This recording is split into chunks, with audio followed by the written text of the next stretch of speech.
Welcome back, race fans, to a special off-season episode of the Armchairs Racers podcast. This is episode number 19. I am your host, Tommy Joe, alongside my co-host here, Alex Reckless. And we're back for now. At least doing this episode. Yes. Or maybe two, depending on how much we talk about ourselves. Can't really do too many regular off-season updates. But we really wanted to get back into the swing of things and get another episode out there because Jack's been like fucking dying out there putting out cutting edge. Well, this is the hockey season. It's the hockey season. Hockey and football. Yeah, there's NASCAR in the summer. Yeah. And there's baseball that I think Zach does, right? Or do none of them do? No one does baseball just yet. Oh. We cover it in fun. Okay, but then there's no baseball show yet. But then in the winter, it's football and Zach does football. Yeah, Zach does football. There's football and hockey, so that's how it goes. So, hello, my friends. We meet again. It's been a while. Where should we begin? Well, let's catch up. It was just a holiday. We're right in the middle of the holiday season. Yes. So yes. You can't see it, but Alex's drum kit's all festive. I mean, it's always up there, but I did put the lights on. Yes. Yeah. Because you have nowhere else to put it. No, I got my other two drum sets downstairs, and I have my racing rig set up. So I kind of just have... This is 24/7, 365 drum tray. Yes. Were you treated well by Santa Claus? Yes. Yes, Santa got me some nice stuff from the Indie Shop, which is a pretty nice... internet website. Cool. On the interwebs, where they sell stuff for sports-related stuff of the city of Indianapolis. Nice. Got some of that. Got a nice new not new to me, Jimmy Johnson jacket from, I think it's like, I want to say 2006-ish. Oh, so that's kind of early. Yeah. Nice. Yeah, I got some good stuff. How about you? I was treated to... Hi, Scarlett. Oh, we have a guest. Hello, puppy. You want to say some words? Can I help you? We're kind of in the middle of doing something, Scarlett. I need you. Okay. I was treated to some Pit Viper merch, new jacket, new sunglasses. A nice jacket, by the way. Yeah. And a new bass guitar coffin case. Nice. I didn't know about that. Yeah. Mel got that for me. Yeah? Yeah. It's just tucked behind. Behind the light that I can't see anything. Yeah. Past. So, yeah. Got some nice stuff for Christmas. New Year. I don't know if this will be out before because that's... We're gonna try to put it out today. Okay. Well, if it isn't, Happy New Year. This is being filmed the day before. Yes, this is being filmed New Year's Adam. Today's yeah, today's the 30th that we're filming this. So, like I said, we're right in the middle of the holidays. Yeah. Hot Lips is coming over. Yes. I'm seeing him today. He's like, let's do the podcast. I was like, okay. Yeah. When I looked at it, I was like, okay. No. So. Actually, it's more like, what doing today? Yeah, you're like, what doing today? And I was like, I don't know, I was going to be with Mel at some point. And I was like, what's up? And you're like, let's podcast. And I was like, okay. And we got some sushi. Got sushi. Yeah. Clip to sushi. That's when you clip it in. Yeah.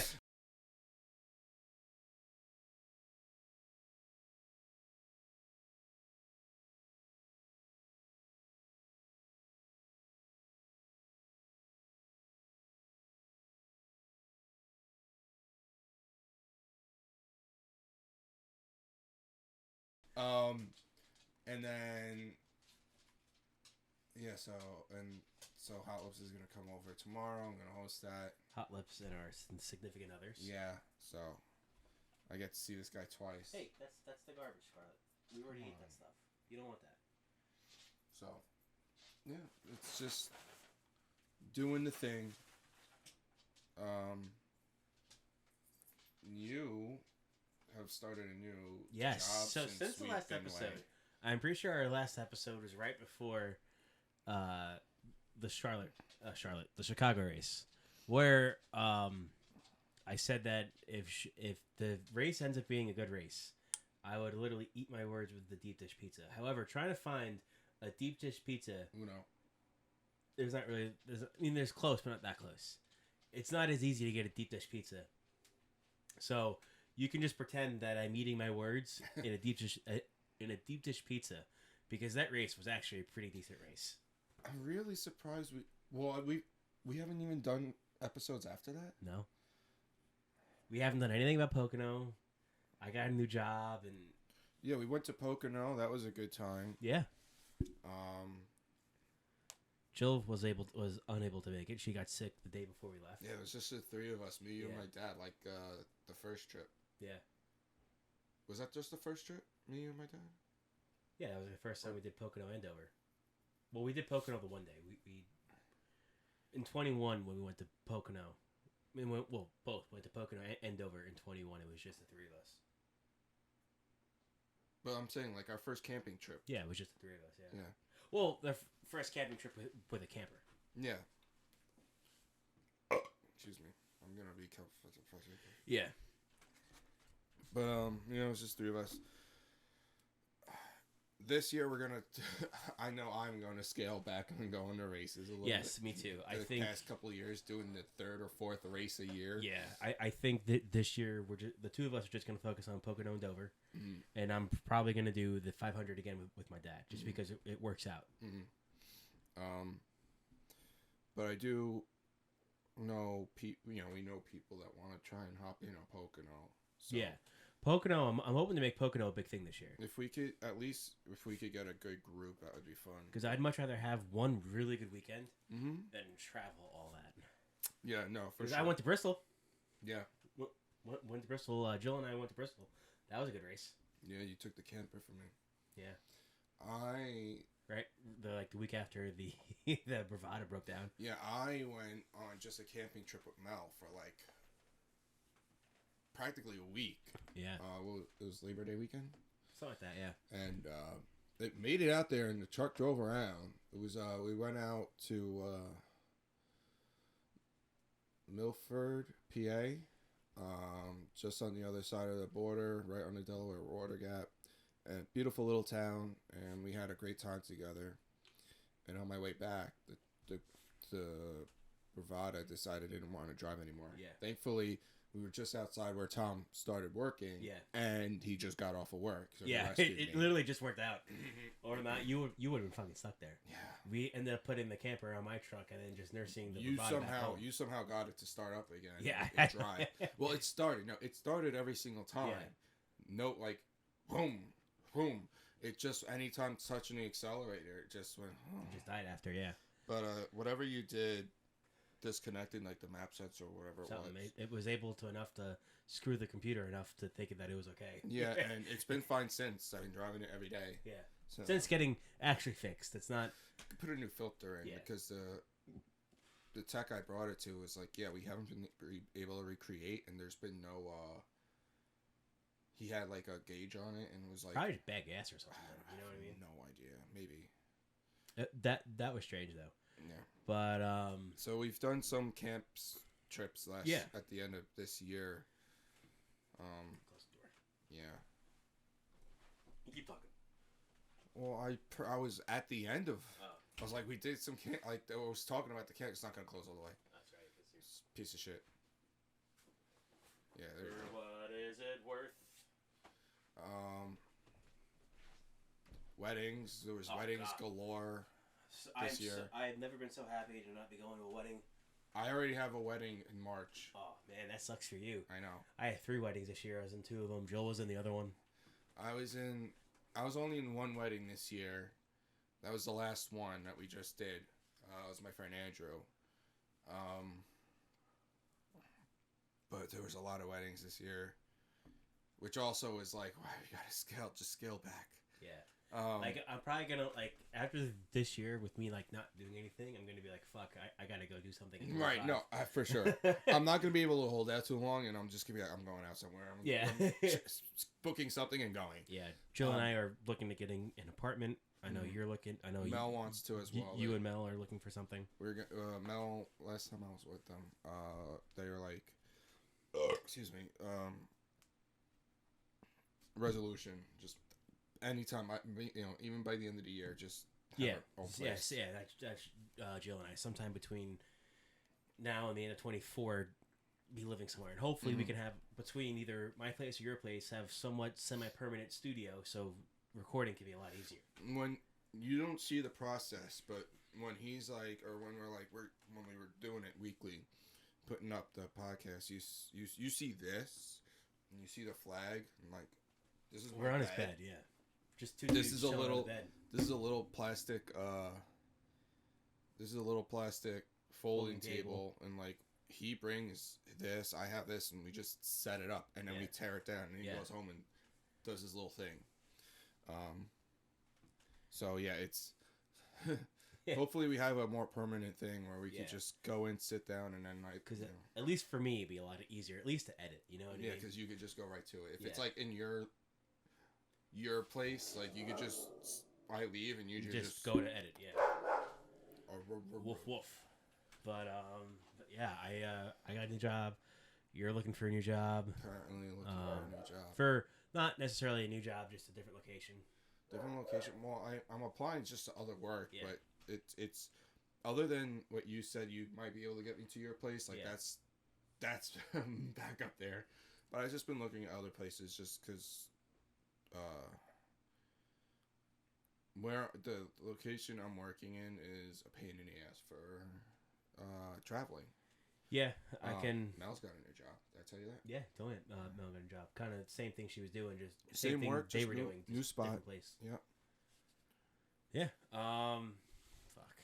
I mean, so that's to catch us up. Yeah. So we've never had to catch up that long. No, and now we're here, and it's like you said, it's the off season. Yeah, it's the off season. So what do we cover first? Do you want to kind of like loosely recap seasons? Let's go. How it ended. Okay. Son of Dave Blaney, Ryan Blaney, won the championship. Mm-hmm. Got in last second, pretty much. He did, yeah. But obviously, he was able to be there for the end to be able to advance to the final, and then won the. He didn't win the race, but he won the championship. Won the race. Yeah, but Ryan was there to win the championship. First time the champion did not win the race. Nope. Since this playoff format season. Yeah. Playoff format. Since this playoff format, elimination style format's been around. This is the first time in the Cup Series that the champion didn't win the race. Yes. Which, I mean, I don't hate the playoffs. I love the playoffs, actually. I love the playoffs. I hate the one race to determine it all. You want a series. Yeah, like I understand why they're doing it. I get it. Because all the sponsors, the network, they want to make sure that last race is the last race of the year. Mm-hmm. And this is really the only way you could do that. Mm-hmm. You know? Instead of having a guy like Jimmy Johnson win it like 3-4 races before the season's over. Like that, which would happen in Formula 1 this year. You had Max Verstappen win it with like 6 races left. Yeah. And NASCAR used to have that before they went to some sort of playoff format. Yeah. You'd have drivers that won 2, they clinched the championship like 2 races before. Who needs to watch? Yeah. Nobody else is, who's going to win the championship. Mm-hmm. End the season. And it happened in 2001. Mm-hmm. When, it actually happened, 2001? And when was the first year that they were going to have the night race at Daytona, but then it got, no idea. Postponed because of wildfires? No idea. They had 2 races. They postponed. It was that race. I think that was 98? Somewhere in the 90s. And then New Hampshire, because that was the next race after 9/11. Mm-hmm. And they had that at the end of the year. But yeah, I just think that the powers that be have to come up with a better way to make everyone happy, make the fans happy. Because, I mean, if you're a Ryan Blaney fan, of course you're happy with the outcome. But I mean, if you're not a Ryan Blaney fan, you're not. I'm not a Ryan Blaney fan, but I'm not upset with the outcome. I mean, do you really think Ryan Blaney had the best season? No. Not the best, but clearly consistent enough. Enough. I mean, you could have a consistent enough season before the playoffs and still win. Yeah. So what's the difference? But he really just got hot. Yeah, he really just got hot in the playoffs. Which yes, that's what matters. But I mean, I don't know. It's a whole debate of like, does the regular season matter? Because like I know I have been back and forth that there should be more weight on winning the regular season championship, and I know. Just let me finish this. I know that I've always said that there should be more points or more guarantee for the regular season champion. However, I think I'm going to retract that and keep it the way it is, because look at Ryan. Look at Martin Truex Jr. Completely non-existent in the playoffs. If he won, it wouldn't be worth it. He wouldn't deserve it. I mean, did he have a good season? Yes. If somehow Phoenix got rained out and it was a Monday race, maybe we were talking about a different champion. Mm-hmm. But you know, you would have won the race. Yeah. But like, cause like now, like seeing like someone that could have such a great season have such a big fall off, I don't know if I'd want to just put him around to the end. Did we? I thought we talked about this on here. We have. That's why I'm bringing it up now, because we haven't talked about it since the playoffs this year. Because I know I've always said that the regular season champion should get like a bye to the Final Four. I wouldn't say to the Final Four, but definitely like maybe halfway through. But I mean, clearly he had enough points banked up that he didn't have to do anything in the playoffs. No. All he had to do was win a race in the round of 8. But I don't know. I guess is that what winning the regular season? That's what gets you. You know. Yeah. It's just being that good. But maybe do more of a celebration, because they really don't. No, I mean, I do think that the sponsor, like, maybe has a sponsor or something. Like, it should be more known. It's Coca-Cola, which is one of the regular sponsors of the. But like, they should be doing something for the championship, for the regular season. The regular season championship should be more of a big deal than it is right now. I mean, I don't know if other sports have that. Yeah. It's a little later because it's a little into the playoffs. Like say with baseball, when you win your division, that is a little bit into the playoffs. Like you'll win your division and then go into the World Series. Well, it's the week before. But the race before, I mean. Yeah, but it's, winning your division is a big deal. Because we've always, well, the schedule's different for next year, but we've always considered Daytona to be like the wild card, like the last chance to get into the playoffs. Yeah. So I mean, you could consider that the playoffs essentially. I don't know, but I mean, it could be something like that where you won this part of the season. Like, they should bring a trailer out. Like, when, like, the winner goes to victory lane at, well, now it's at Darlington, I think. That's it. That's where it starts. But, like, when they, let's just say, because I'm not sure of the schedule off the top of my head, but when they go to, like, the past couple of years, they go to Daytona. The winner of the race goes to victory lane. Then they have another trailer comes out that's for the regular season championship. Right in front of the crowd. Yeah. Like, off to the side. Yeah. Like maybe down in the end of pit road or something, you know what I mean? But like something that's, so the winner still gets his moment, but this guy won the regular season champion. He's the most consistent throughout the whole 26 races. Like they should make it a bigger deal. Yeah. And I think if they did something like that, that would make fans care more, because fans don't care right now. Yeah, no, I agree. It's something that could be improved upon. Yeah. So, what else are we at? Well, that was the champion. Yeah. So I mean, to go back to drop a couple of gears here and go reverse a bit. IndyCar, Alex Palou wins the title, second consecutive title for Penske. Another second consecutive title for Penske this year. Joey and Ryan. Oh yeah, Penske's killing it. And you also had Joseph Newgarden win the Indy 500, and last year you had Austin Cindric win the Daytona 500. Now, if only they could do that in the same year. The same year and win the championship. I don't think that's ever been done before. I mean, I think right now they're the only team that can do that. Mm-hmm. I mean, the closest thing that a driver could do is Larson could win the Daytona 500, the Indy 500, and the championship. Mm-hmm. That's asking for a lot, though. It is, especially his first year racing in 500. And he's not that good on super speedways. No, he's been better though. He's been better. Not that good. His finishers don't say that, but he's running up front. He gets caught up in shit. Maybe he shouldn't be up front. Well, when he's in the back, it's the same thing, and then he has nothing to show for it. I mean, it's super speedway racing. It's a fucking crapshoot. You know, you can't. You know, I don't like it. You could be in the back and then just get fucking taken out because you get caught up in a wreck, or you could be up front and get taken out and be the wreck. You know, like it's you know, it's funny. I don't like super speedway, but I always say that Michigan should be restricted plate, like super speedway. Actually, I think any track over 2 miles should be, other than road courses, should be even Pocono. I think it would make Pocono, because those cars get so spread out. Yeah, I think it would make them closer. And because I remember they tried something in the Xfinity Series at Indy. And they were close. Yeah. It was good racing. People loved it. Yeah. It was pack racing around Indy, even on the flat turns. I think it was Elliott Sadler when he was racing Xfinity full time. Said it was weird to go wide open into turn 1. And that's a flat turn. Yeah. But he did it. So if they could do that at Indy, I think they could do that at Pocono. Yeah. Pocono and definitely Michigan. Mm-hmm. They do it at a smaller track.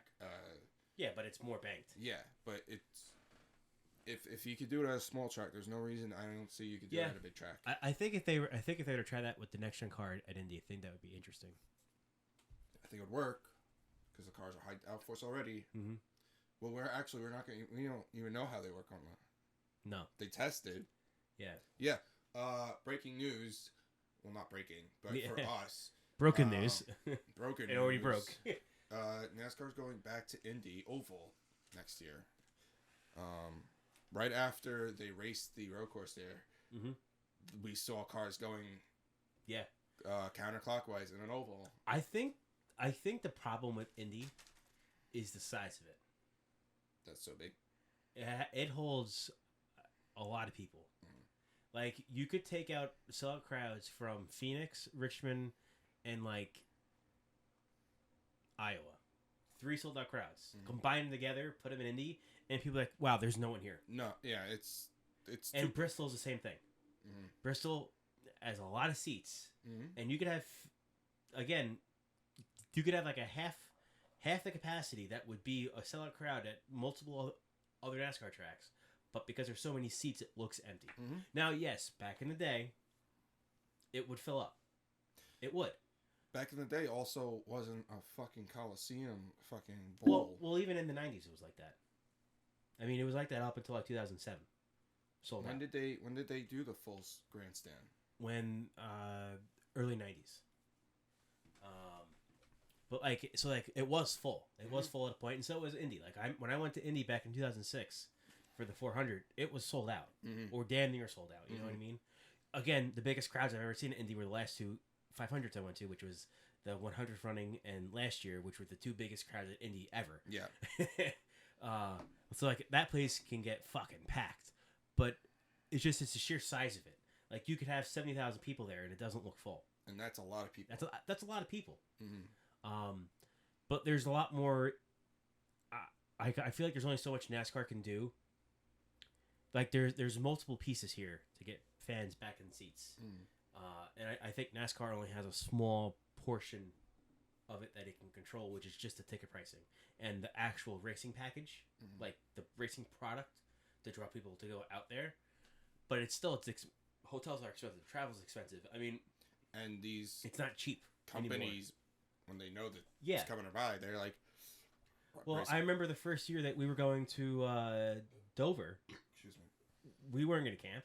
We were going to get a hotel, and like a 2-star hotel was like $300 a night. Mm-hmm. We weren't paying that. No. We ended up finding a good deal camping, but not everyone can camp.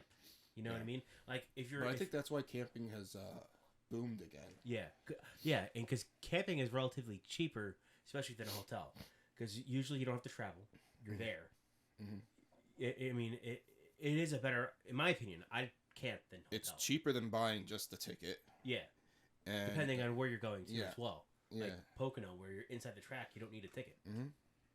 And like Pocono, there's a lot of stuff infield that you don't need to go out. Right. You don't. Yeah.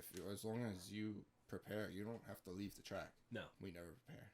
Well, because we don't have the, like, especially with the pop-up, we don't have the space to store everything. You know what I mean, maybe we could change that for next year if we find the new camper. Yeah. Or just if I get a cap or whatever. But whatever. I mean, we can obviously make it better. But, I mean, I feel like every year our camping experience gets better. It does. So,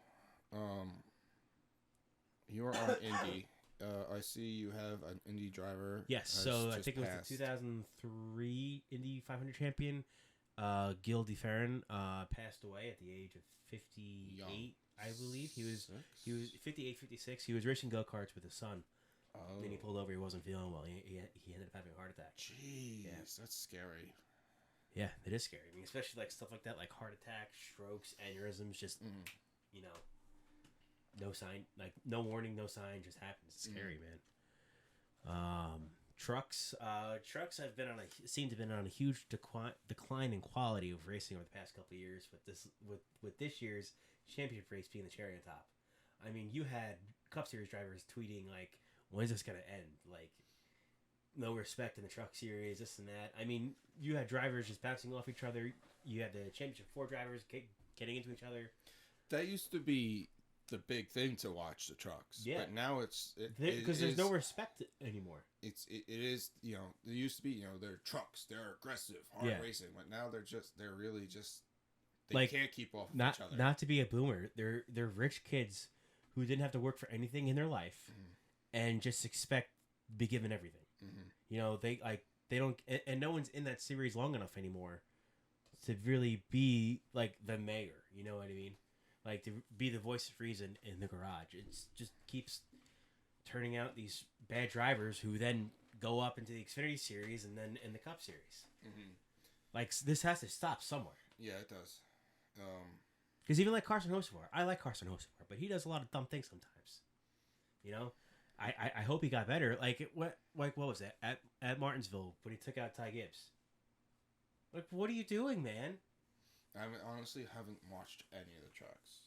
Well, no, this was in the Cup Series. It's a Cup Series? He took out Ty Gibbs at Martinsville. I'm like, dude, what are you doing? Like, you were in such a good streak. Because he was racing the 43. The 42. 42. He was racing the 42. Like, he was, like, doing well in that car. He was getting good finishes. He was racing competitively. He was racing clean. And then he just takes out Gibbs. I'm like, no, granted, I don't like Gibbs. But, like, why are you doing that, man? Keep your head clean. Keep your nose clean. Just stay out of the shit. Because, like, they aren't going to take that in the Cup Series. No, they won't. Because, like, you have the veterans in there. And, like, oh, my God, veterans. Kyle Busch, Joey Logano, Denny Hamlin. I mean, these are all, like, new names when we were, right? Jeez. Joey Logano, a veteran. Ew, I hate him. I think he's going to get his 1,000th start this year. Really? Yeah. And he's been racing a while. Keselowski. Keselowski. Like, I remember when these names were new, man. Is this what getting old feels like? Yes. Man. Been. Yeah. But. Oh, yeah. Going back even further, I'm 30 now. Yes, you're 30. 30. Old. Yeah.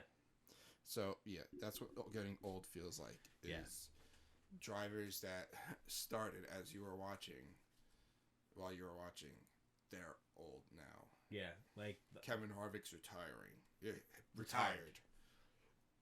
Kevin Harvick, like, so there's no more Winston Cup drivers around anymore. No. And I don't think there's that many pre-playoff drivers around either.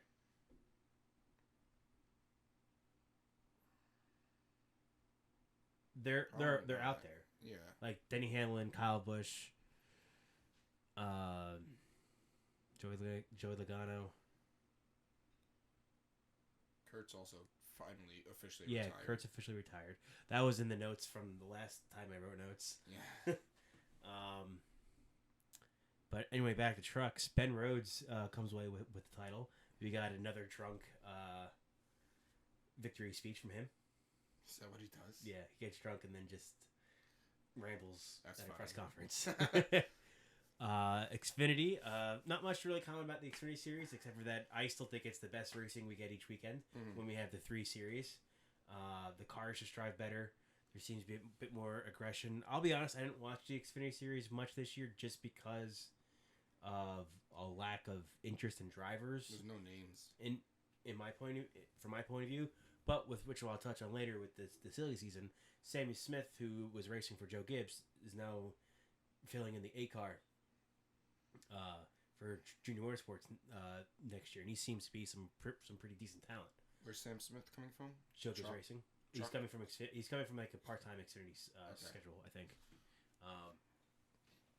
The champion of the Xfinity was Cold Custard. Yes, Cole Custer had to back down from Cup.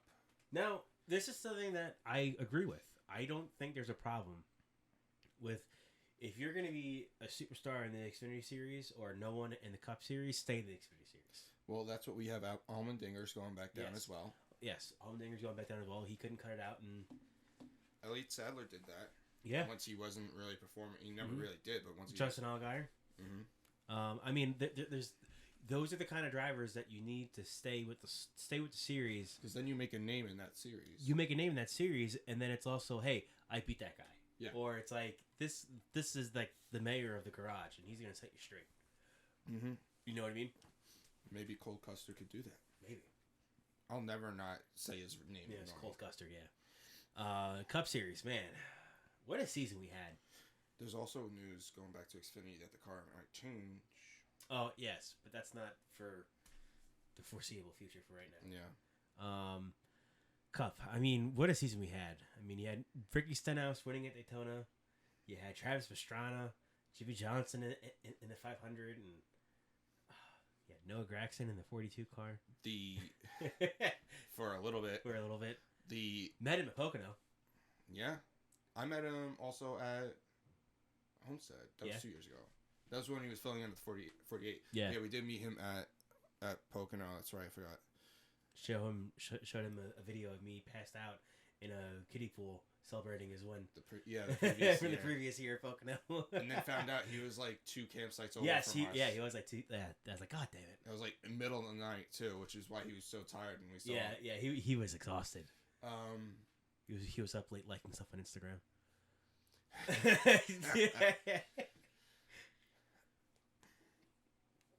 You were gonna say something. Yeah, what the fuck was I gonna say? What was I gonna say? I don't know. Who cares? We were talking about the season, the Cup season. Yeah, I don't know. I mean, I will say one thing.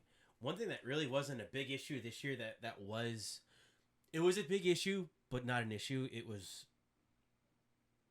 I'm looking for the right way to word it. It was a problem last year. It wasn't a problem this year, but it was still brought up a lot this year. What? Safety. Yeah. Safety was a really big problem in 22 with these cars being too rigid and they were just so new. Yeah. This year, they made a lot of changes in last offseason from 22 to 23. They made a lot of changes to the car. They made a lot of changes throughout the year. When something happened that didn't go to plan, within a couple of weeks, NASCAR had to fix for it. You know, and I've always said this, like, safety is something that NASCAR is not going to overlook. With a new car, there's a lot of unknowns, a lot of variables. But I think NASCAR did a really good job this year of addressing and fixing those problems. Like Talladega with Ryan Preece and Kyle Larson, when the side supports broke on Larson's car, they fixed that. Added more. They softened up the front. They softened up the front end even more. And then again, Ryan Preece, being NASCAR's R&D dummy, flipped the car 10 times at Daytona. Yeah, he went airborne. Got out of the car. He was racing next week. Yeah. Like that looked like a bad wreck. He had black eyes. Yeah, he did. Like not black around the eyes. He had black whites. Yeah.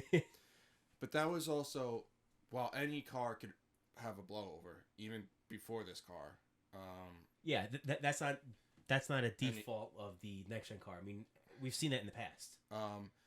But it was all the flipping was so bad because he flipped into the dirt. Yeah, yeah. which I've been saying is probably the biggest safety issue that NASCAR has now. I mean, they fixed all these other it's what's gonna happen. It's like if you have like a leaking dam, you fix one part, the other part's gonna be more apparent. You know what I mean? So, yeah. They have the safety barriers, they have the cars, they have this, they have that, they have the flaps. Now the dirt is the issue.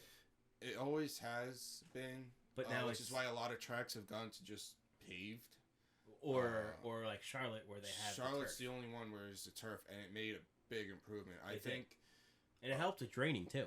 Yeah, I think if a track is gonna keep grass, which is mostly the tri-ovals, because Phoenix got rid of it. Yeah, they got rid of it back on the dog leg, and now you got cars going all the way down, and I hate it. But like Atlanta, Daytona, the super speedways, Daytona, Talladega, any D shape where they have grass in the front, instead of paving it, put turf, and because it's easier to control the car. Yeah. The car won't dive in and get ripped up, and it still just looks good. Because what even gave him the air wasn't even him digging the dirt. Because once the car is airborne, once the car is in the air, you're not getting it back down. When it came down, it dug and it hit right where Ryan Newman's car got hit, and you saw it didn't bend. Yeah, because the car got air over the grass. Mm-hmm. That's where the air got underneath the car. Once the air gets underneath the car, you're going for a ride. Mm-hmm. And he went up in the air, and then when he came back down, he dug into the dirt, and then it just violent rotation. I thought he died. It was when I saw that, I thought he died. I mean, we see some worse flips and guys walk out, but nothing like that in a long time. In recent years, and everyone's saying the car's not safe, this and that, and the guy walked out of the car. Mm-hmm. I mean, he had the wind knocked out of him. Mm-hmm. He got his bell rung for sure. How he did not get a concussion is beyond me. But again, looking the way he did, he's like this at the next race, looking like Davey Allison. But the car has definitely gotten a lot safer. Mm-hmm. No concussions this year. Mm-hmm. However, injuries were prevalent though throughout this year. Yeah, Chase Elliott being the first one to get out of his car, for Josh Berry to do his Cup Series tour. You had Chase Elliott, who had an accident while snowboarding and broke his leg. Mm-hmm. Alex Bowman flipped over a sprint car. Everything was outside. Broke his back. Yeah. Alex Bowman had to fill in for that. That was last year, wasn't it? That was this year. That was 23. And now Bowman said he's not going to be doing any other extracurricular activities. No, that was this year. Yeah. Because Bowman was out the year prior for concussion. Oh, that's when I saw Gregson. Yeah. Who was in the 48 this year? Barry. Oh, so Barry. Because it was like Chase came back for like a week. Yeah. And then Bowman. I think it was Chase came back. When did he come back? Did he come? Oh, he came back at Martinsville. Like he was back for I think it was 2 weeks that Hendrick Motorsports had their full lineup, and then what's his face gets hurt. Bowman gets hurt, and then a week after that, Chase gets suspended for dumping Denny. Yeah, and that's when Carson Hocevar raced the 77, and Corey LaJoie raced the 9. The 9 and did nothing in it. No, but I mean that car really has been mid all year anyway. I still like Corey. I mean, he's still been finishing better each year than the year prior in that 7 car. One position better. It's better. No improvements. So you're saying that if Ross Chastain won the championship this year, that's not an improvement from last year? It is. That's only one position. but he is good. He is good. Yeah, no. Yeah. There's a difference of one position when you're at the top of the field and one position when you're still at the bottom of the field. Yes, but it's still a team with well, I can't say without funding, because apparently there's a lot of funding involved with Aspire Motorsports that we'll get into later in this episode. They had a fire sale going on, but instead of fire sale, they just kept buying everything. No dart for the week. Anything else you want to touch on in this 23 season? Because we're kind of just like lightly going over the season. This isn't going to be like an in-depth season review. Like we're not going to go race by race and review everything. No, of course not. After Phoenix, I see you put how the cars have not been performing on road courses. Oh, that's another thing. So they did tests with still less downforce. You know, that actually brings up a great point that I want to. And it hasn't. The driver said there's really no improvement. I think it is not even the low horsepower or the high downforce. It's the fat ass tires that they put on these cars. The mechanical grip is so high that they just no aero change is going to change it. Also, I think the tire fall off was a little better from the first Martinsville race to the second Martinsville race, but Goodyear, I'm sure, could still improve. So they seem to like the rain tires. The rain tires had a lot of fall off. The rain, any race that was in wet weather was amazing. It really was. we need more flat short tracks with more rain. Yes. Which rain seemed to follow NASCAR everywhere this year. So you like hockey, right? I love hockey. So who's the commissioner for the hockey league? Gary Bettman. He's an asshole. Okay. Who's the commissioner for the MLB? I don't know. But he's an asshole too, right? Sure. And Roger Goodell is probably the biggest asshole in sports. I'm pretty sure to be commissioner or president of a sports league, your sole purpose is to make each fan's like experience of the sport just as miserable as yours. Yeah. Because Steve Phelps came out a couple weeks ago and was saying, yeah, the fans and the drivers say they want more horsepower, but it's just too expensive. I don't know what we can do. Yeah. What the fuck kind of response is that? First of all, it shouldn't be more expensive because isn't it the only way they're restricting the horsepower is a fucking restrictor plate? Yeah. Like, it's the same engines. But they may not be as reliable. Like, they may not as durable, maybe. Like, they may not last as long. Well, then you'll have some engine failures like you used to have. I don't care how much it costs. I don't. Because this is the top echelon of motorsports in North America. Mm-hmm. I don't care how much it costs. If you don't have enough money to play, you don't play. I'm sorry. I don't care. I want the best product out there. I want the best racing out there. And this makes me really think that more horsepower will fix it. Because why don't they just want to try it? They're afraid. Because if he thinks it's not going to fix it, sure, try it. This is what the drivers want. This is what the fans want. When it doesn't work, it's going to blow up in your face. Yeah. Like oh, hey, look, we tried it. It didn't make it better. And we're like, all right, you would have appeased the fans, you would have appeased the drivers, and then we could, all right, fine. What's the next thing that we could work on? Mm-hmm. But no, just saying, yeah, we can't do it. It's too expensive. You mean to tell me that you can't just have 3 cars with 900 horsepower and just see what it's like? Mm-hmm. Now, maybe you could bump up the horsepower a little bit more, but I think what you were saying with the tire, I think there's 3 issues. There's not enough horsepower. There's too much. There's probably too much brake, but that's not what I was gonna say. There's probably too much brake.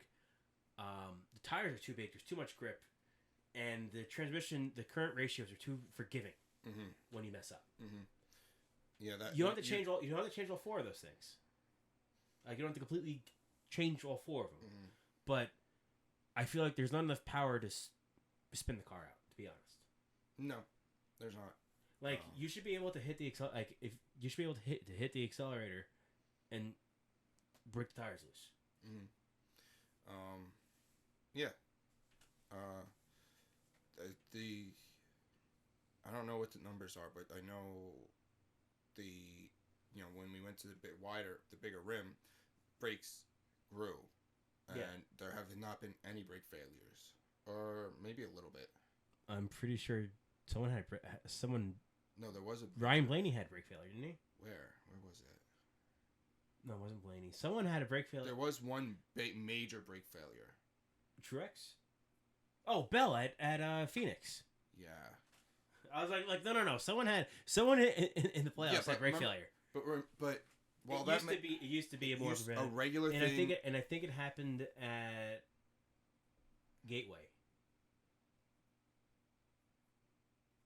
It happened somewhere else where there's like, I think it happened at Gateway, too. But it's not been as common because the rotors are so big they can cool. Yeah, you used to have glowing red rotors and sometimes multiple cars a race. Yeah. Have brake failure because they couldn't manage their brakes, and now you don't have to manage your brakes. You don't have to be easy on your braking. Like if you go into your turn too wide, too shallow, you can usually downshift to correct that. And that's another thing with shifting. With the 5 gears, you can just go down and not lose too much ground, and recover the car. Which is why you said, at least in like the short tracks, keep it 4 gears, and just have longer gears so that accelerating, yeah, it's you're not like, shifting. I don't know if they have to lock. I mean, I think at certain tracks you should lock out 5th gear, or just change the ratios where there's not that big of a like. Give them longer gears. Yeah. But yeah, they have to like. We've both been huge proponents, not proponents. We've been in favor of this next gen car since it was announced, and I don't know about you, but I slowly have been like that's been wearing away at me, like it's like because they're not fixing it. Like they fixed the safety, but like they got rid of the louvers at Phoenix, and it didn't make a difference. Why are you looking at downforce at a short track? What louvers? On the bottom. Oh yeah. I always think they're just the top. But they got rid of the louvers on the bottom. It didn't make it because they're not going fast enough. Yeah. At short tracks, why are you looking at downforce? The downforce doesn't make a difference at short tracks. No. Right. Because how many times back in the day would you see a car with no front end being competitive? Yeah, that's no bumper, no hood. Short tracks has the fixes have to be mechanical, which is the tires. The tires, and the tires have to fall off. You need fall off. They need to be not like last year. not fall off like they did last year. The rubber needs to fall off. Oh yeah, not just build up on the track and have like speed bumps in the middle. No, of the I'm talking about the tires falling off. Oh yeah. Because but remember the first year it was cold. Yeah. And the first Martinsville race there was like no passing because it was cold. The tires didn't wear. But whatever did, they had speed bumps on the track. It was crazy. Well, it snowed, didn't it? No. Like not at that race, but like that weekend it snowed, didn't it? Because we wanted to go to that one, and then I think it ended up snowing. We would have been in my fucking tent. I don't remember that, but yeah. So there still is improvement to this next gen car, but it's someone else needs to be in control of that. Put Tony Stewart in control. Then the drivers will be shitting their pants and running each other over. Again, it only happens. But like, I don't know. I don't know the answers. That's way above my pay grade. Yeah. But I know that there's areas in the car that they need to improve, which is the brakes, tires, and engine, and the driveline. They made the car too good for oval racing. They did, and they made the car too good for road course racing too. You saw how good it performed at the 24 Le Mans. Oh, yeah, dude. That was just give us that car. Yeah. Give us that car. With the super extra downforce. Super extra downforce and super extra horsepower. Yeah. Give us that car. I mean, I still like every now and then a video will pop up on my For You page. And it's just passing fucking Le Mans cars and prototypes. It's like, how? Like even in the turns, it's passing it, man. Yeah. Like, how is it doing that? Yeah, that was a good car, but that was a car without the NASCAR specs. Yeah, like it may have been the NASCAR stock car, but unlimited downforce, whatever horsepower they could put into it. I mean, get rid of the diffusers on the side, those fins, because those are gonna fall off anyway. Yeah. But I mean, like, give us that horsepower. And I think they made the wheels more narrow too. Did they? I think so. Oh. Or maybe I know they changed them. Maybe they made them bigger. Probably but bigger. Whatever it was, they just need to make that a little bit more a little bit more realistic to race every weekend. Mm-hmm. It needs to be an oval stock car. Yes. And right now, because with the Gen 6, the road course was lacking. No, but with the Gen 6, the Gen 6 cars shined on road courses and short tracks. It did terrible at super speedways and mile and a halves. Well, I guess maybe. Well, not terrible, but it wasn't racy. No. Now we have a car that's great at mile and a halves, and now seems to be okay at super speedways because the last two super speedway races were pretty decent, in my opinion. Like that seemed to have gotten better as the year went on. The racing at super speedways. Maybe it's just the drivers figuring the cars out. Maybe that's part of it too. But I mean, because they don't have practice. Bring practice back. I don't know if I mentioned this, but I think like a hybrid practice qualifying. Yeah. Would be good. Kind of bring something like that. Make people watch practice and qualifying. Because there's no such thing as saving money in racing. No, never. If it's going to be, hey, we're dropping our entry fee from $50 to $25, that other $25 is getting spent on something. Always is. You want to talk about the new TV deal? New. What, did we talk about it? Was it announced? No. So, we were at Portchester when this dropped. Okay. Right. So, news that has been announced since our last video. Yes. Big news. Bigly. $1.1 billion annual deal, which is going to go from 25 to 31. Just feels weird saying it like that. Like those are years. So overall 40% increase each year from the previous deal. Insane. So that's a pretty big. Yeah, it's almost not double, but it's almost half as big. Yeah. So trucks, nothing new. Trucks are staying on FS1. Nobody cares about trucks. No, I mean especially the product I have now. No, I'm not even gonna make a big attempt to watch it next year. Mm-hmm. Xfinity Series. This is one of the bigger ones. You have switching from supporting whichever. They were with Fox and then NBC. It was the same. They followed the same broadcast as the Cup Series. Yeah. Now it's switching to the CW. All CW. Yep. From Daytona to Phoenix, all on the CW. With NASCAR production. Yes. So not CW, not anybody else. NASCAR. I mean, production. it'll probably have CW branding on it, but NASCAR built a NASCAR production studio just inside of Charlotte, where these races are probably going to be done remotely. They're probably going to be done like to do the Truck Series remotely, where they're in the studio and they're broadcasting, simulcast. But the production will be through NASCAR, broadcasted on CW, and the good thing about this is that the CW is included with every basic cable package. The app is free to download and free to watch. So it is free. Absolutely free, no matter who you are, to see NASCAR Xfinity. So the Xfinity Series is going to be the most available series to watch from 25 to 31. Yep. Because it's going to be the easiestly accessible to everyone. Cup. Now this is where things get really interesting. So Fox and NBC remain in 25. They're not going anywhere, but they're each losing 5 races.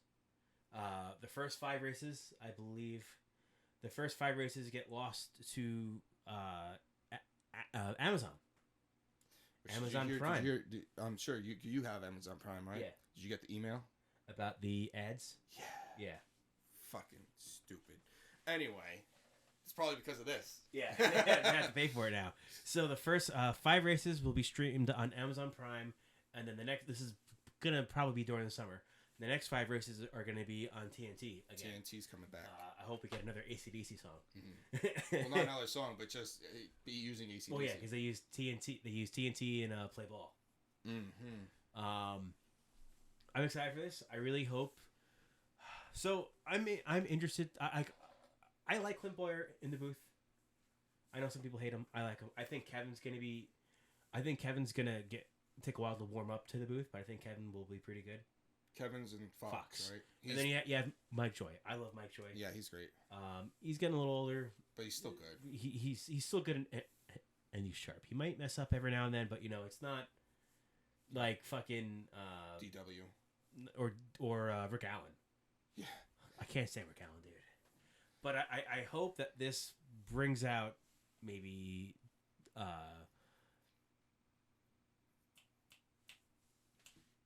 You want more TV like driver personality? No. Oh my God, not Rick Allen. From Alan. Alan Bestwick. Yeah. Andy Petrie. Mm-hmm. Not Andy Petrie's. Him too, but I was thinking of Dr. Jerry Punch, the guys from ESPN. I remember those.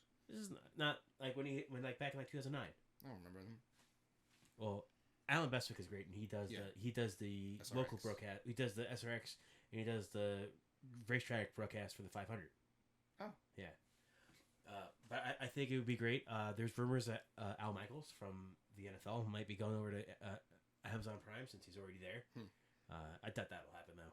But it'd be pretty interesting because I'm pretty sure Alan Bestwick and Jerry Punch, because I'm pretty sure TNT was the same crew from ESPN. I don't know. But with TNT, isn't that what channel is SRX on? CBS. Might be the same parent company. I think it's the same. I think it might be Paramount. So that might be an easy transfer for them. What I'm hoping that comes out of this is Amazon.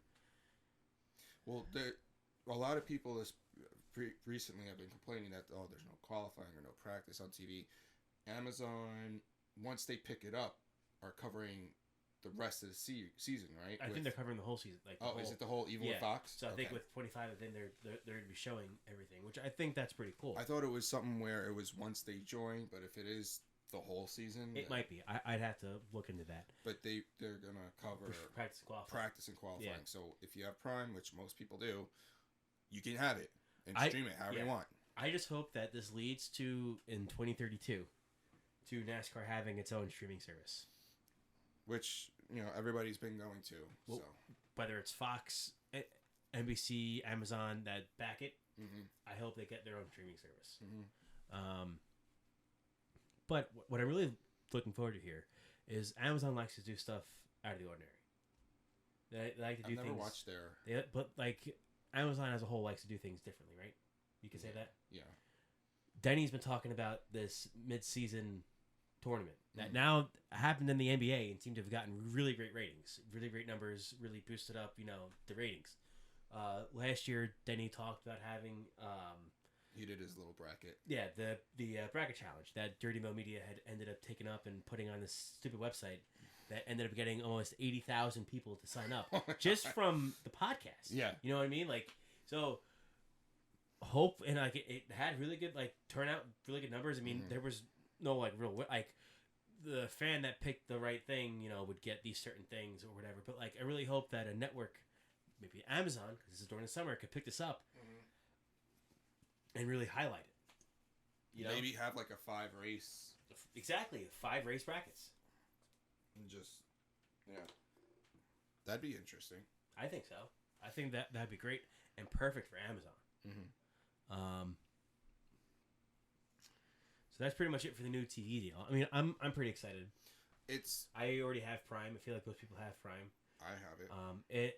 It's gonna cost you what, $30 to watch 2 races, to watch 5 races. I mean, again, it's most people do have it, so it's not going to be anything different for them. No. And again, if you don't have it to get it, it's not going to kill you. No.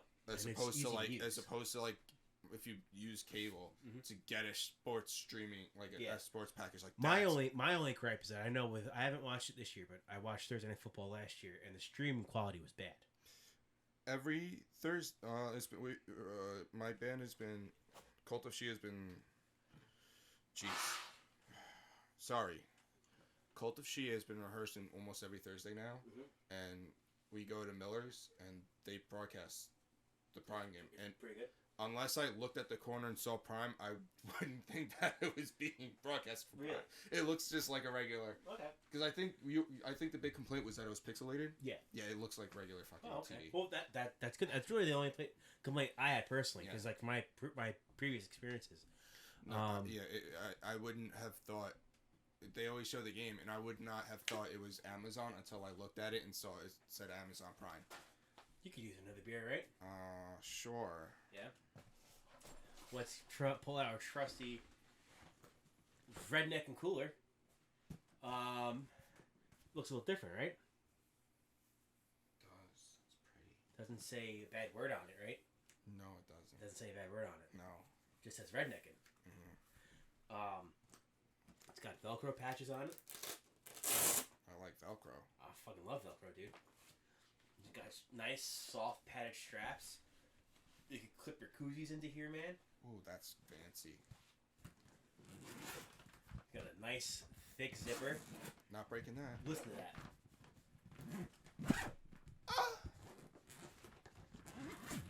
Look at that. You know, that's hard to open, so you know that's keeping your stuff inside nice and cold. Yes, it is. What we got? Look, it's still cold. Oh, that's cold. I gotta put this. This is your koozie. That is my koozie. Where's my koozie?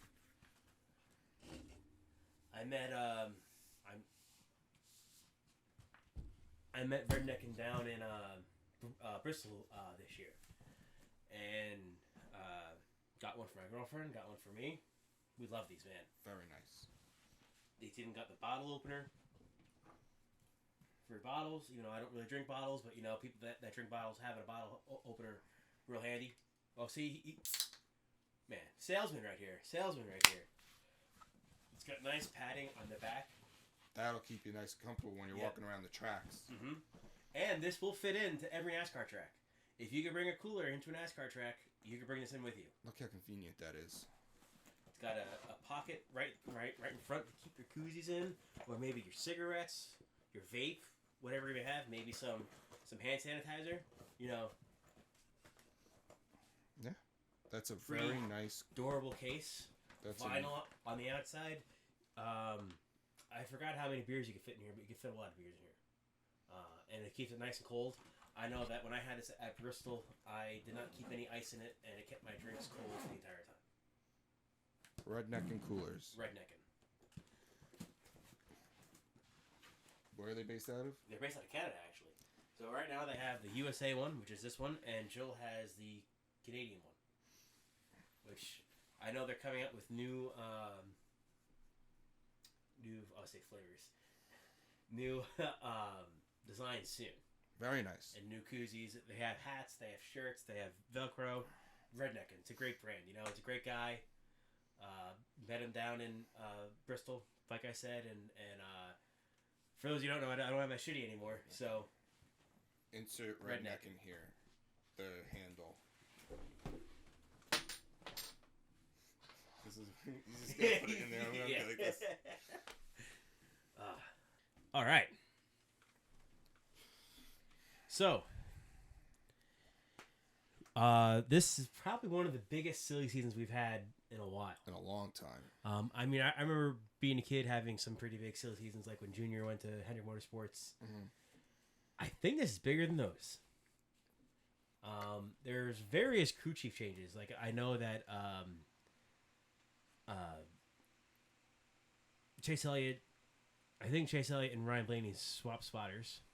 Or they changed, like, they lost their spotters. They go somewhere else. I don't know if they went directly, but there's a lot of spotter changes going on. However, so this is in no particular order. This is just kind of as I remembered them and kind of what I found on the internet. Some of them are a little jumbled, but we'll get through it. So first you have Noah Gragson going to Stuart Haas in the 10 car next year. Mm-hmm. Legacy switching to Toyota. That's a big switch. That's a big switch. Also, you have the Dark Horse and the new Camry. Yes. Only Chevy is staying with Camaro. That production has ceased. I think 2025. It ceased already. The last one where he rolled off. For NASCAR is... They have a couple years, I think. I thought it was like 25 or 26. I think it's 25 or 26, and they had to get something new. Yeah. John Hunter Nemechek is going to the 42 Toyota for Legacy. Eric Almirola is going to is leaving Stewart-Haas in the Cup Series. He retired, and now he's coming back again. He's going to the Xfinity Series with Joe Gibbs Racing, along sharing a ride with Ryan Truex, Taylor Gray, William Swalek, who he was that kid in the ARCA Series that like dominated one of the races. Okay. Joe Graff Jr. and John Hunter Nemechek. They are all going to be sharing this ride. And then along with them, you have Sheldon Creed and Chandler Smith full-time in the Xfinity cars in 24. That's a big... Because... I'm pretty sure they just cleared house. Yeah, well, with KBM leaving... Yeah. Toyota didn't have... Well, when KBM went to Chevy last year, Tricon Garage became a thing, which was the Toyota truck team. Yeah, but there was no, like, JGR. You know, KBM was JGR. Yeah, but Tricon's like the... But now you have this big... You know, Joe Gibbs has this big team. They may be sharing one car, but you have a lot of young... talent. Other than Eric, getting seat time in Xfinity. Haley Deegan is moving up to the Xfinity Series, racing the 23 Ford for AM Racing. Josh Berry is moving up and on from Junior Motorsports in Xfinity Series, going over to the Stewart-Haas Ford. Sponsors to be determined. I know that Busch has gone to Trackhouse with Ross. That was a big move. Yeah. And it looked like Advent Health has left Trackhouse and went to... They're on the 42 car. Went to the 43 car. 43 car. My apologies. They were with Ganassi. Let's see. Shane Van Gisbergen, and this is a big one. Full-time in Xfinity, driving the 97 for Colleague Racing with a Trackhouse partnership, as well as select starts in the Cup House for Trackhouse, and I say Cup House, and Cup for Trackhouse, and trucks with Nice Motorsports. AJ... After winning one race. Yeah. After coming in and winning two races. Well, racing in 2 races and winning 1 race. He's like, all right, he got bit by big old June bug. And what was the second race? He raced at Indy. I don't remember that. Yeah, he did 3 races. He raced at Indy. He finished like top 10, top 15. He raced the Indy Road Course, and then he did IRP. Was that after? Nice. That was after. Oh, after. Yeah, it was after. Yeah. Okay. He got bit by a big old American June bug and wants to race over here and turn left instead of go right. Well, he's raced dirt. In well, he raced dirt. I didn't get your fucking turn right for a second. He raced dirt in Australia, so he's got the oval, but now he wants to race full time here. Yeah. AJ Allmendinger is back to Xfinity Series full time with Colleague. Spire Motorsports has been on a bit of a spending spree this year. They bought out Kyle Busch Motorsports. They bought the building, the property, all the assets, the teams, everything. They also bought the Live Fast Charter, the 78, I think it was. So now that gives them the 77 car, which will be piloted by Zane Smith. No. You said 77. I meant 71. It gives them the 71 car, which will give them Zane Smith on loan from Trackhouse. And Carson Hocevar is driving the 77 car next year. Big. And Corey's staying in the 7 car. So let's see if we can get those lucky 7s going somewhere.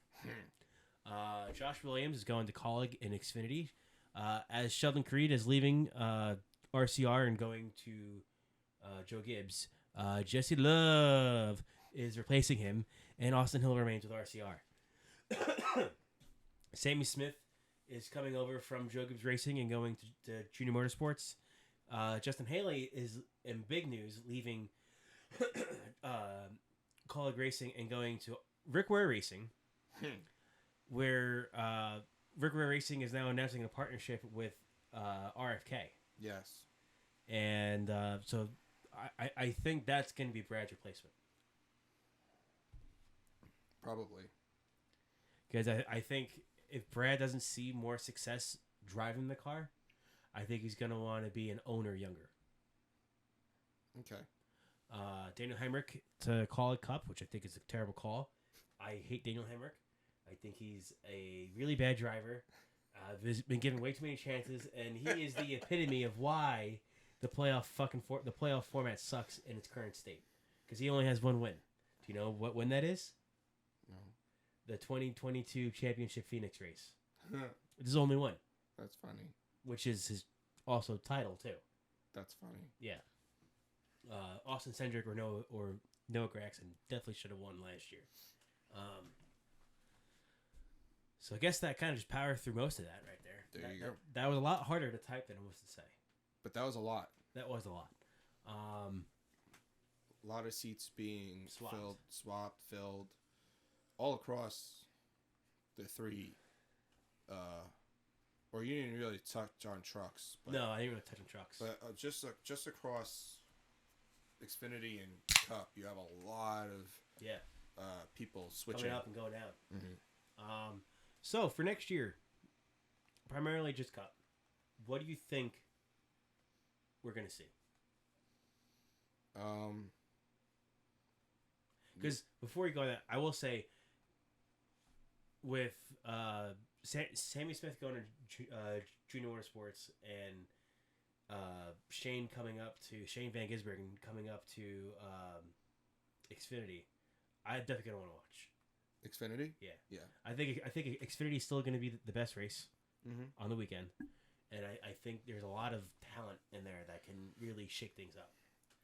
But as far as Cup goes or if you want to add to that, so as far as Cup goes next year, what do you think?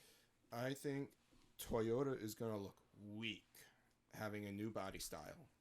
Okay. Maybe even Ford. Mm-hmm. We might see Chevy pop back up a little bit because they're kind of just sticking with what they know. Mm-hmm. So you're gonna see Chevy outshine. Not that they haven't been doing well, but Ford has dominated the past couple of years. Not dominated, but championship wise, yes, but win wise, no. But they've been strong. Yes, they had the Mustang pretty down. I mean, Chevy has also done well, but we might see Chevy outshine the two other manufacturers as they have to deal with their new Arrow. Yes. Maybe see a resurgence of SHR with two new drivers. They gotta do something.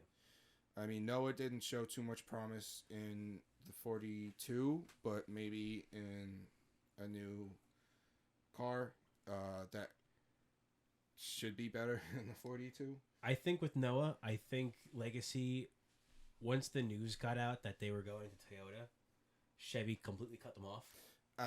For sure. They had to figure everything out on their own. And I think things started to click as Noah got out of that car. Mm-hmm. Well, who was in the 42 after? Carson Hocevar. He did well in the 42 after when he sat in. Because he did well in the 7 car too. Mm-hmm. You know. And now where's Hocevar going? Hocevar had the brake failure at Gateway. Okay. That's who it was. And so he's having a great day, and then he had the brake failure. He's going to be in the 77 now. Yeah. Maybe, like you said, they went on a buying spree, so maybe they'll have some good stuff. Not to get too far off here, but I think with Spire, Michael Andretti is going to be buying into Spire soon. Because Michael Andretti is somewhere involved in Gamebridge. And Gamebridge has been a big sponsor in the car lately. And ever since Gamebridge came along, they've been spending this money like they don't know what to do with it. You've been saying that all the second half of last year. You've been saying that they become a big sponsor on the 7 car. Because I know that Andretti wants to get into Formula One, which seems to be going that way. He also wants to get now. Yes, but it's very shaky because the FIA wants Cadillac. But they don't necessarily want Michael Andretti. Interesting. Because they were literally asking GM, like, can you partner with anyone else? Why don't they want Andretti? Is it because he runs his mouth? Oh, he's like Tony Stewart. Okay, fair enough. You can't control him. No, fair enough. But and I know that he also wants to create a NASCAR team too. And I think the best thing to do is instead of making a Starting team, a team. is buying a team that's up and coming, like Spire. Yeah. Okay. But yeah, so as you're saying, So then maybe if there is more of this funding, maybe we do see Spire do a little better. I mean, they've gone from 1 car to now 3. Yeah. And those are Chevy, so I think, like I said, Chevy might be doing well. I want to see. You fucked it up.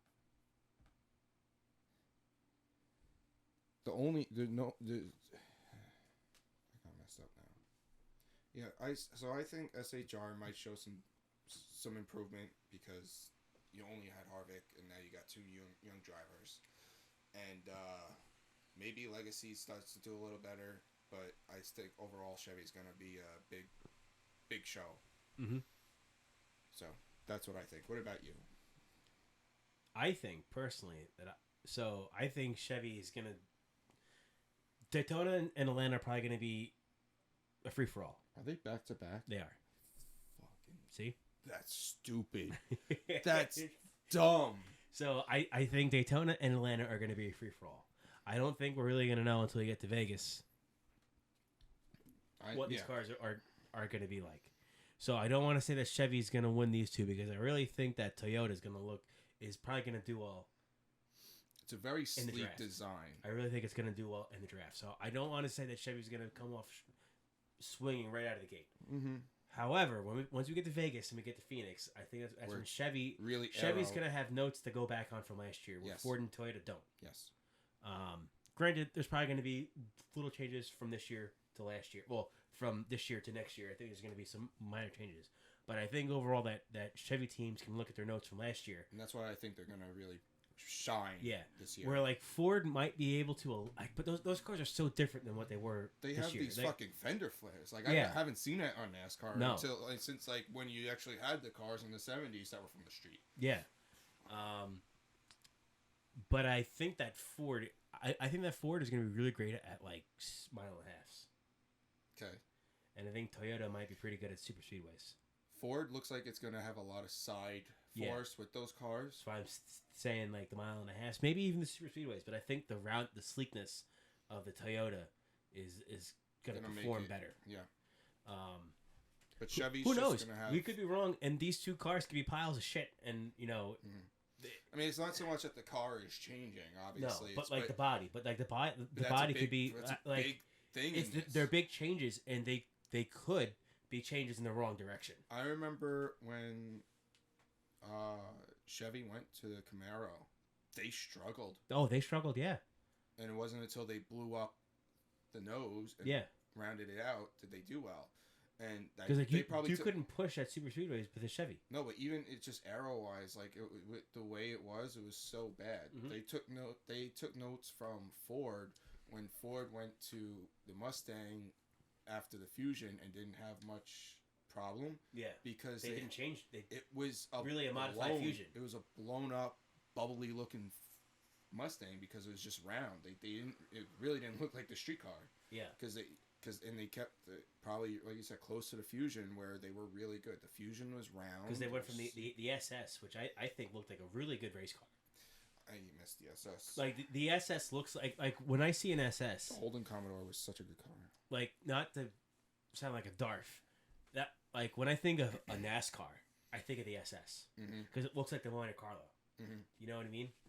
Not, like, identical, but, like, it had, like, similar lines to the old Monte Carlo that we grew up watching, you know? It looked like a race car. And then they went to the Camaro, which had completely different body lines. Mm-hmm. So, like, Toyota and Ford both made big changes in different directions. Yeah. So I think we might see one play better than the other one. Mm-hmm. Or they both went in the wrong direction. Yeah, it's only until we see it happen. Exactly. Because you could do the numbers in the one tunnel, you could do all, but you don't know what it's like until it's racing. Yeah. Because do you think they test it like okay, they could put two of them next to each other and see how they play the side force, but how do you know how the dirty air is coming off a Chevy going to affect the You know what I mean? Like, there's a lot of variables in there that you have to figure out. I mean, I hope it's not. I mean, we're Chevy guys. I hope Chevy wins, but I don't want to watch them just run away with the season. It'll get boring. It will. And then all you hear is, oh, Chevy this, Chevy that. Buying out NASCAR. But that's, this car, the next gen, was supposed to even out the playing field. And we had that the first year when everybody was on a clean slate. Yeah. And then the second year, you had a couple more repeat. William Byron probably had the most. Him and Martin Truex Jr. Yeah, probably the most standout of like repeats, right? Yeah. But Byron did get lucky a lot. He was given Atlanta. I think there was another race shortened win. But he's still up there to do it. Yeah, I mean, yeah. You still have to be able to play, which is why, like, with Chase Elliott, he missed 7 races. But he didn't even come to perform once he came back. No, I mean, he got good at the end. But it was too late already. Yeah. But, so, I think with 2 manufacturers changing and already seeing drivers in teams start to, like, get more repeats, it's going to become a more, you're going to see more repeats. Because, anytime a manufacturer changes the body, there's always growing pains. Always. Unless somehow they figure it out right out of the box, which I highly doubt. Never do. Chevy's going to be really strong probably up until, like, the All-Star race. And once they really start to get numbers and start to figure out, like, once they start going back to tracks, I think that's when you're going to start seeing these new bodies really shine. So that's what I think how it's going to work out for next year. So who is your way too early champion?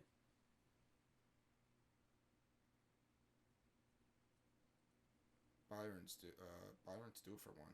Byron is due for one.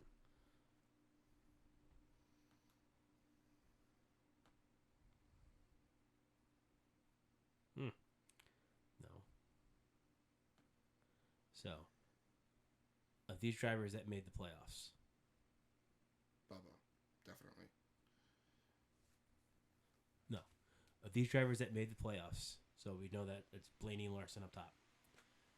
Who is not coming back next year? I'll say Harvick. Do you think Barry is going to be there? No. So that's one spot open. Who else do you think is not returning next year? I know one you can already think. 2, really. Bubba, no, he might make it. McDowell, Stenhouse, no. Unless he wins the 500 again. Keselowski might make it. He might, if he does. He'll be at the bottom. RFK was definitely the most improved team last year. Sure. From race 1 to race 36, they were the most improved and probably the consistent team. Like, granted, they only had 2 cars. But I guess ever since Brad, got his money in there. Yeah, but then again, new body. Yeah. So, but and Brad has been a bit like when he was at Penske, he was on a bit of a decline. Yeah. And Roush was. Yeah, he definitely turned Roush around regardless. Yeah, I don't see the 34 or the 47 coming back. Maybe then Barry might be able to make it. Well, you got to think who's not in here. Chase will be in. Chase will be in. Ty could get in. I think Ty could get in. Who else we got? Suarez. Bowman could be in. Bowman's probably going to be in there. And those are more names than we said wouldn't be in. Yeah. So, Kyle Busch. How do you think Kyle Busch is going to have a year next year? Do you think they're going to be able to capitalize on the growing pains of Toyota and Ford? Yes, because they already capitalized on just him. He had 3 wins. 3 wins. But that was early, then he fell off. I think they could keep it. I think they could keep that up. Because that was also just RCR. Yeah, I think there was a lot of drama going on inside of RCR. Like, I think that drama of Sheldon Creed and Austin Hill, I think that was seeping into the Cup Series. Because Kyle, even though they weren't doing well, wasn't being Kyle. Yeah. Like, the Kyle that we knew at Joe Gibbs. And that was because he wasn't annoyed with the way Joe Gibbs was. Yeah. And the year before at Joe Gibbs, I don't think he had a win. Or one win. He had 1 win. Yeah. He went, and then you go to a new team. And he had the 1 win at Bristol, and then the year before that, they get the 1 win at Texas. Playoffs. But that's not strong. Yeah. He came back. He did come back. I think Austin Dillon retires next year.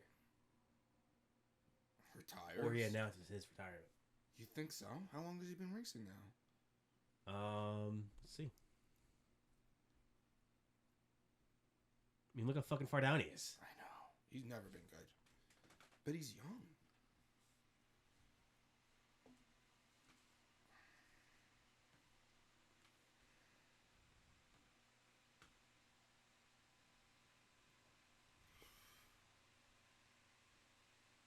$2011.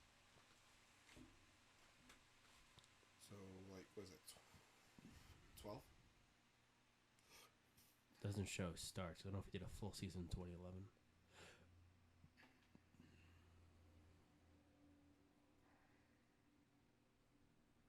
But what, that's 12 years? And that's not even, you know, the Xfinity and this and that.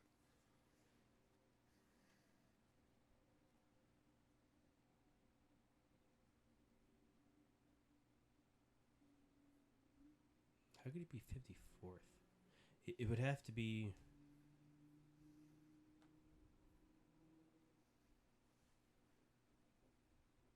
Career highlights. Truck Series champion and Daytona 500. And Coke Zero. Nothing else. Racing reference. Let's see. Drivers. Could always see him go down like his brother. Yeah. But I feel like he's probably poised to take over RCR? RCR. You think he'll do that? He got Kyle Busch.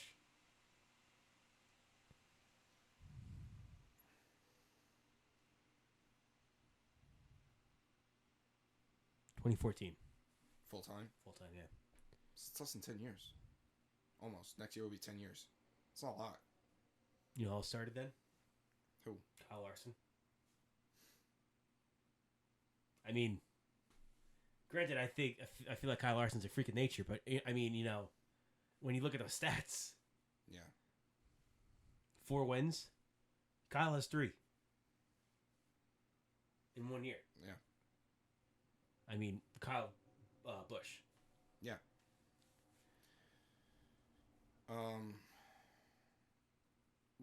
He could probably if maybe you could see him take a step back. But Because where's Austin Hill gonna go? Okay. Maybe a third car, but you also have we have more foreigners coming in. You have RFK is doing Team 60, which is their version of Project 91. But it's an Xfinity. It's no, it's Cup. Oh, I thought, what was the Xfinity? Nothing Xfinity. People just assumed it was Xfinity because it was the 60 car. Team 60 is so David Reagan's racing the first race, but they're looking at getting international talent like Trackhouse. I know Brody Kostecki is going to be racing more races for RCR this coming year. I can't think of his name, but the Japanese guy that raced for the 67 in 2311. I think he's doing some more races too. That's cool. But yeah, apparently there's going to be a bigger resurgence of foreign drivers coming into NASCAR. And when I say foreign, I don't mean, you know, like Jacques Villeneuve. I mean like just different countries. Yeah. Like Shane. Yeah.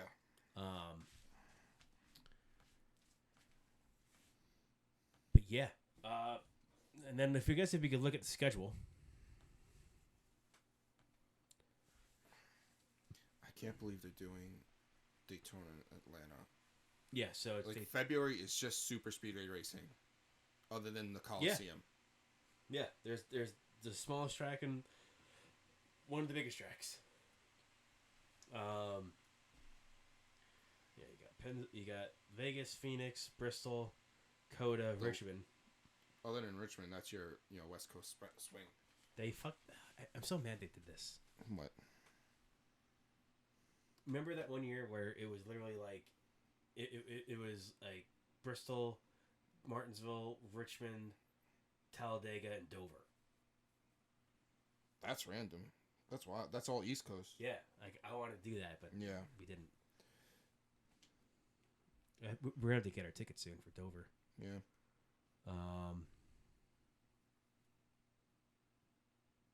Then you got Martinsville, Texas, Talladega, Dover. Hmm. Kansas, Darlington, North Wilkesboro. All-Stars back at North Wilkesboro. Yep. There's talks that they want to make North Wilkesboro a regular points race. Yeah. I mean, honestly, I would say a couple of changes that I would make. First thing that's got to go, if you're going to make it a one-round elimination for the championship, get the hell out of Phoenix. Yeah. Like, I get why we're there. It's a dry climate. It doesn't usually rain. It sells out. You could do that somewhere else. You could still do that somewhere else. Well, it has to be a NASCAR track. Has to be a NASCAR? Oh, yeah. NASCAR owns that date. So, where else are you putting it? Talladega? No. Daytona? No. Could go back to Homestead. Go back to Homestead. Personally, I think Vegas would be great. But it's an SMI track. So then they probably have to give up the All-Star race. Or something. You know what I mean? Because SMI has the All-Star race. If, and there's a big if, California does become a short track. But isn't that up north? It's just outside of LA. Oh, okay. That could be a possibility. That's a big if. That's a big if. If they ever do make that track. Because I'm pretty sure that's gone. They tore down the turns. They haven't torn down the grandstands yet. The track's gone. I mean, but because from what they sold off of it, I don't think we're getting a track. I still think it could very be possibly because they sold, yes, a lot of the track, a lot of the grounds where where are you gonna park, where are you gonna camp. I really do think that's gonna be car dealerships can park their cars here, store stuff. I hope Race so. comes around. Just rent it out. They don't have to worry about maintaining that property. They're not paying to maintain that property. Just rent it out for the weekend.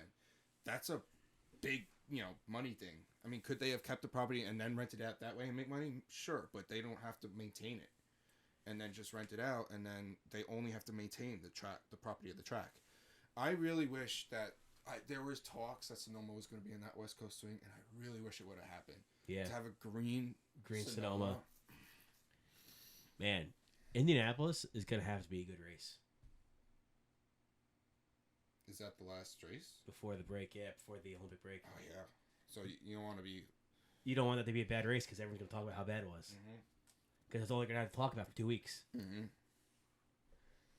It's going to be on NBC, too. Yeah. You go Pocono, Indy. Well, I think the first NBC race is, Iowa. And it's going to be on USA. Iowa could be interesting. I feel like that's where you could have the next doubleheader. IndyCar, NASCAR doubleheader, or is it Iowa? Because they already have a doubleheader at Iowa. Mm-hmm. Iowa, I think there's going to be a good track because it's a short track, but it races It's like a better Richmond. Yeah, it's more banked and it races like a mile. Because if you'll know this is a good race, if they're still talking about it after Richmond, because Richmond's going to suck. Because you have Chicago, which is going to get a lot of press, a lot of attention at Chicago. Then you have Pocono. Pocono. And then you have Indy. And then you have Richmond, Michigan, and then Daytona. And then Darlington. Darlington's the last race of the regular season. And then Atlanta kicks off the playoffs. God. But they have Watkins Glen. That's an interesting first round. I mean, that is September. I guess we have to see where we're at in life if we do that. That's a big gap between the last race we go to and Watkins Glen. Because we're going April, July, and September? It's a couple months in between each one. Yeah. Because when I saw Dom, he said, Watkins Glen? I know you talked about it, and I was like, maybe. It could be doable. And then you got... Kansas is a great... I wish they... If it wasn't for the climate, I wish they could have the season finale of Kansas. It's a good track. It's a good track. Which makes me wish they brought back Chicagoland and Kentucky. Because I really want to see the Nation cars there. I mean, I know they aren't gone, but I have no problem with these cookie cutter ovals, but we can't have returning. You can't be doing that and returning the tracks. I want a diverse schedule. Yeah. And Like, I would say get rid of one Kansas race for, like... Because I feel like Chicagoland could be a good race. Mm-hmm. Because that's similar to Kansas. You don't need 2 Atlanta races. Well, no, because now you have 6 speeder races. 6 speeder races. Yeah, 6 of them now. Yeah. Instead of 4. So now you have 6. So that's that. I still think 2-mile tracks should be super speedway package. I hate how they made this layout. Yeah. Because it's splitting like up November, the playoffs split and then... in months. Yeah. Because it looks like, they only have 2 races in October. Well, they only have 1 race in November. The rest December. Like... What do you mean flip? Oh.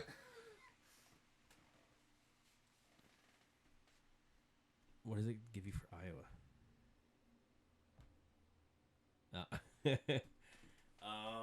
I mean, I don't think, I know New Hampshire's the only track up there, but that track is not good. No. I mean, it wasn't. Sorry, it wasn't that bad last year. Besides, wasn't it Monday. wet? Yeah, they raced Monday, and I think Busher won that race.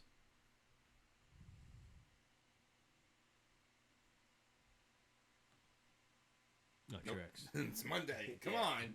Well, no, Busher had won. Oh no, he won. Michigan, I think. Yeah, no, you keep in the tickle. Sorry. Keek in the tickle. You were just by it. Yeah, Michigan. That was Busher. Yeah, and that was Busher as well.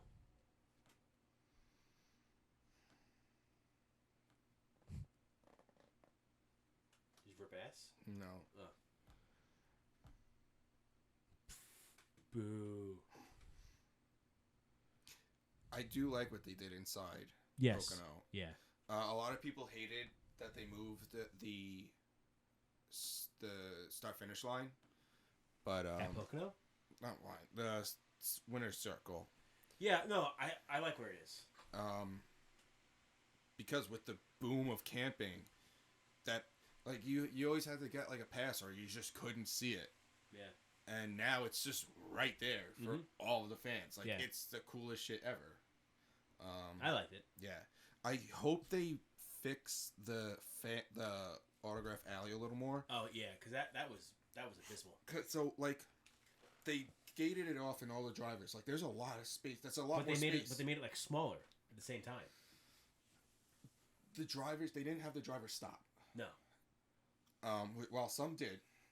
They were pushing the drivers along. Yes. When during like practice and this and that, and the other, like the area's smaller, but before the race, the drivers are walking right there, and there's a lot of space. Yeah. But they're rushing them by because it's the race. If they did that if they did that for the whole thing, I don't know, but it's. I think they could fix that a little bit. They could. I mean, again, growing pains. It's something new. Yeah, but overall, I think that new area for Pocono is really nice. Yeah, I think so too. How long have we been going? Holy crap! An hour and 42 minutes. Well, you said we might split this one. Yeah, we might. Something. Anything else? No, I don't think there's really anything else to add. Maybe we'll reconvene between the Rolex 24 and the Clash. Okay. Maybe we'll cover that a little bit. Because I know, like for me, that's what gets me in like the racing season. The Rolex, yeah. The Rolex is. I just love watching that. Because we haven't watched any racing in a while. Yeah. So. Which I guess we can kind of connect it to Cadillac. What do you think GM does after the Camaro? Wasn't there talks that Camaro would be like its own car like Corvette? Yeah, but I mean, I feel like that changes all the time.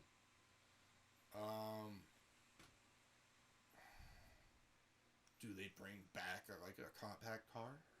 Do you think they do what they did with the SS and make a car for NASCAR again? Well, it's not that they made the SS for NASCAR. They did. It was. They didn't advertise it. Well, that was just Holden. They didn't make it. Yeah, but they literally had it. They put the Chevy badge on it so they could race it in NASCAR. Yeah. That's really all that was for. So does GM have a vehicle that's a car? Cadillac. You have the AT. You have the Blackwing. So do you think they bring one of those cars and slap a Chevy badge on it? I think what would be cool is that they shelf Chevy for a while, year, 2 years. For cars? For cars, maybe 3 years, and bring Cadillac in because I think Cadillac would grow the sport with the luxury. Yeah, I would miss Chevrolet dearly. Don't get me wrong. I would miss seeing a bow tie, but I think if they were to bring Cadillac, it would change the way people look at NASCAR. It's like, oh, these aren't rednecks. Mm-hmm. You know, these are race car drivers. Like, if they could bring in Cadillac and elevate the status quo a bit, I think that would be... And the cars look great. I mean... I know. I just think it'd be interesting because... especially with the... amazing performance that Hendrick Motorsports has had. Like, you know, you have look at that, because I'm pretty sure that's based on the Camaro platform. Probably. I mean, it's a four-door, but look at those lines. No, like those lines have looked very aggressive. Great for NASCAR. They've looked very aggressive because they could probably even get more aggressive here, like they did with the Mustang. Mm-hmm. But when you look at stats, it's not GM wins; it's Chevy wins. It's Chevy. I mean, but that thing would be great. It would. Because these would probably be real fins for brake cooling. But I think that would probably be the actual grill down here. Yeah. But you can make, could you do that and have it a Chevy, just one car? I guess you could. I mean, they had the I forgot what they called it, but they had a Cadillac version of the Corvette for a little bit. Did that? Oh yeah, that was a cool car. Or do you think I think that was the XLR. Yeah. Or do you think they bring the Corvette in? Unless they make a front engine. Because that would be going completely against everything NASCAR's been doing in the last couple of years, trying to make the cars look like production models, and then you have a mid-engine Corvette look like, because it would have to fit that mold somehow. Yeah, it wouldn't look like it would have to have that greenhouse. It wouldn't look like it. The Corvette's in IMSA, and I'm okay with that. Yeah. And Cadillac is as well. Cadillac cars are closer. The stock car is closer to what the Cadillac looks like. And they do always have their performance package. Mm-hmm. I wouldn't be opposed to seeing the Cadillac emblem, because there have been plenty of GM brands with Buick and yeah, and I mean, all GM brands raced in NASCAR at one point. Mm-hmm. Pontiac, except for Hummer and GMC. Yeah, because you would still keep the trucks. You'd still keep the Chevy trucks as it'd just be under the GM umbrella, but unless you change from being Chevy to not even like Cadillac, right? But be General Motors. Yeah.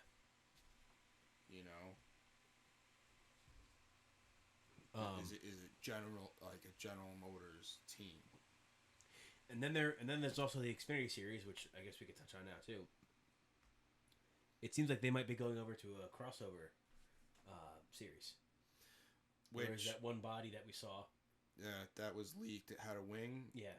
And it's funny enough that I shared with you that the tracker, the stock cars that race in Brazil, that stock car series, those went to crossovers, which it was it was Chevy and Toyota, and it was the tracker, which is the Blazer. That body looked very similar to what NASCAR has. What NASCAR looks more like a NASCAR stock car. Yeah. But they looked similar. Yeah. They looked like crossovers, but they looked racy. Because they're still racing the car tomorrow, technically in the Xfinity series. Mm-hmm. They're 2 generations behind. Yes. And the trucks are technically still racing Gen 4. Yeah, which is probably why they do so bad. But anything else you want to add? We want to start wrapping this up. Probably start rapping. Yeah, it's been a while. It's been a while. So I guess with all that said, I am your host Tommy Joe, alongside my co-host here, Alex Rickley's. Rock and roll.